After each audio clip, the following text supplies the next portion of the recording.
Doctor Yunus তো আমাদের ছাত্রদের আমাদেরই মনোনীত ব্যক্তি, যাকে আমরা গোটা জাতির পক্ষ থেকে এই দায়িত্ব দিয়েছি যে ইন্টারিম গভর্নমেন্টের দায়িত্ব তিনি পালন করবেন। আমরা অত্যন্ত আশাবাদী যে তার মতো মানুষ সফল নেতৃত্বে, যোগ্য নেতৃত্বে এই যে বিষয়টা আপনি বললেন এটা কাটিয়ে উঠে তিনি এটা নিয়ন্ত্রণ করতে পারবেন।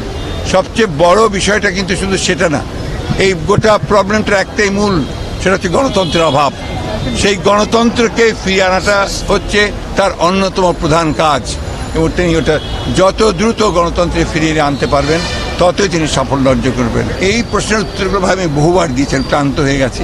প্রথম তো হচ্ছে যে আপনার আইন শৃঙ্খলা রক্ষা, এটা আপনার প্রতিষ্ঠিত করতে হবে, রক্ষা করতে হবে, তার জন্য চূড়ান্ত ব্যবস্থা নিতে হবে। 2 নম্বর হচ্ছে অতি দ্রুত নির্বাচনের মধ্য দিয়ে আপনার গণতান্ত্রিক যে সরকার সেখানে প্রত্যাবর্তন করতে হবে। আর তৃতীয় হচ্ছে অর্থনীতিকে সফল রাখার জন্য সব রকম ব্যবস্থা নিতে হবে।